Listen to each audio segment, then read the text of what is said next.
Hello to all my friends and family, and welcome to this episode of Jim's 5am Club.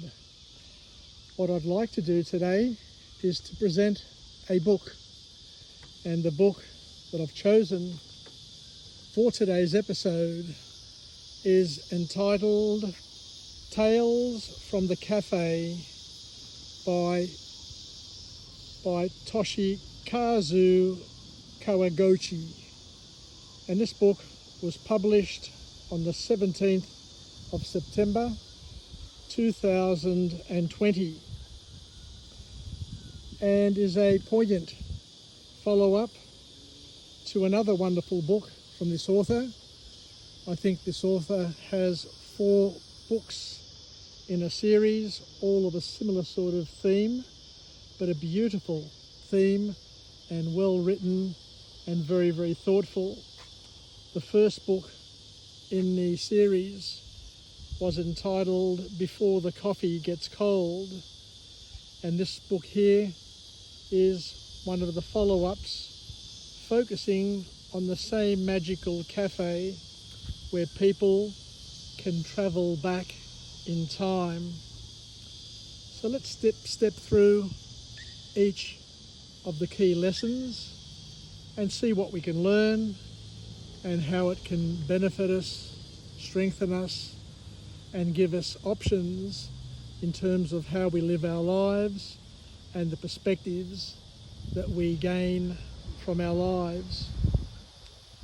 So the first key message from this particular book is to cherish the present moment, to cherish what you have right here, right now.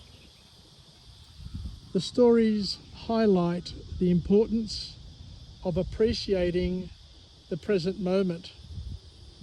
Each character's journey in this book emphasizes that dwelling on the past or worrying about your future can prevent you from fully enjoying and living the here and now. That is a profound point that everybody needs to listen to and to remind themselves about time and time again, that if you spend too much time dwelling and obsessing about your past or worrying about the future, then you're going to miss out on living this moment. You're going to miss out on living your life, and you're going to miss out on enjoying the gifts that you currently have in your life, and you're not ever going to get them back. So something to think about and something to consider. The second key message from this author in this particular book is to embrace forgiveness. Forgiveness is a recurring theme.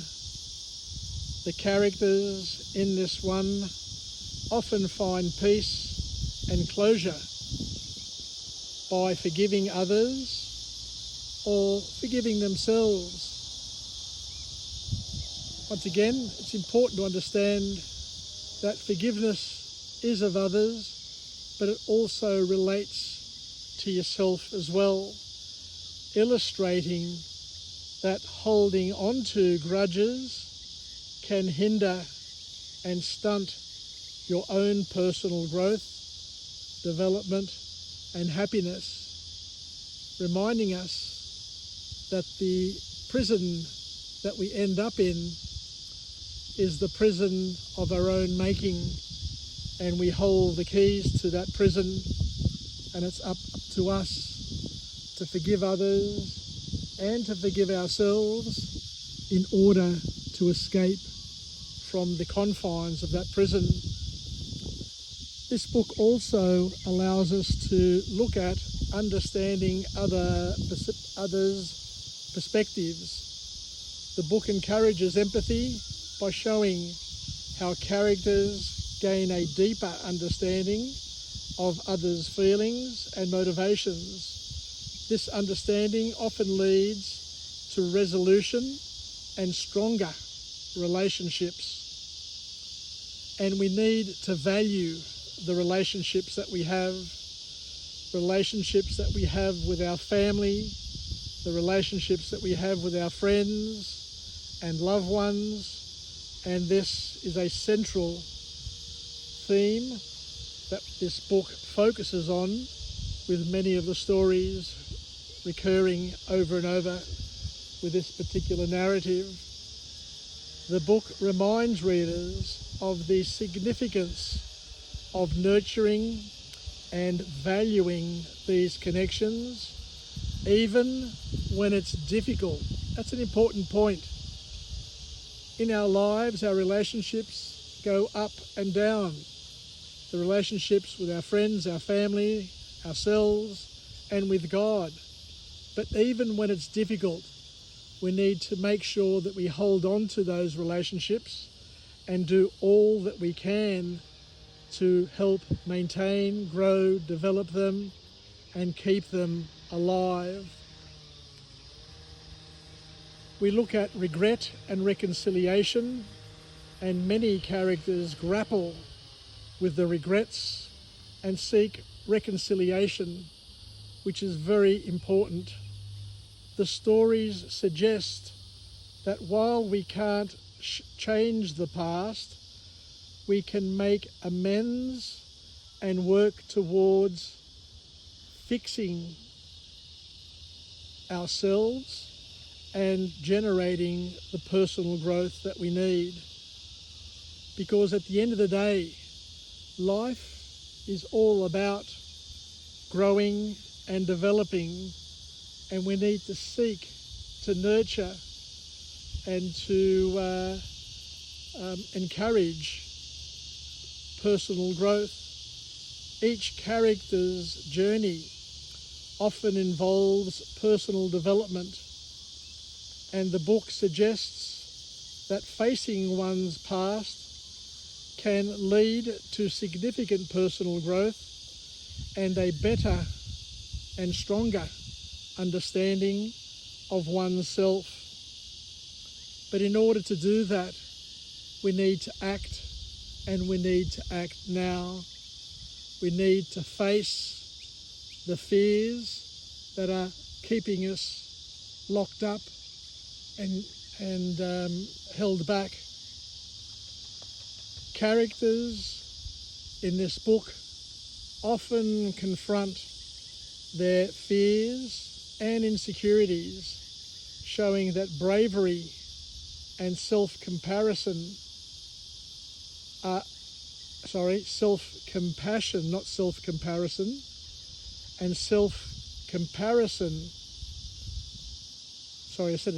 and self-compassion are key to overcoming obstacles and moving forward. So what we're saying here is that we need to be kind to ourselves and not to cause ourselves the grief that most people end up causing and locking themselves up in the prison of their own making. So there you go.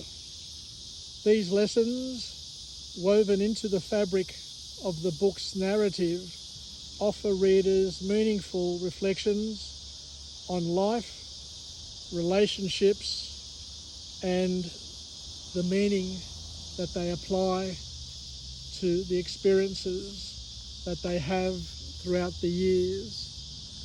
So thank you very much for joining me on this episode of Jim's 5am Club on this beautiful summer's day.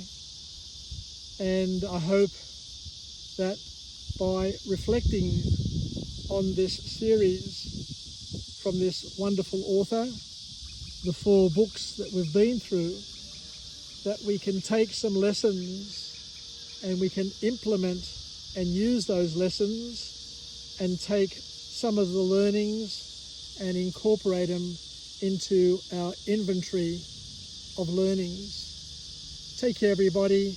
Yassas, and bye for now.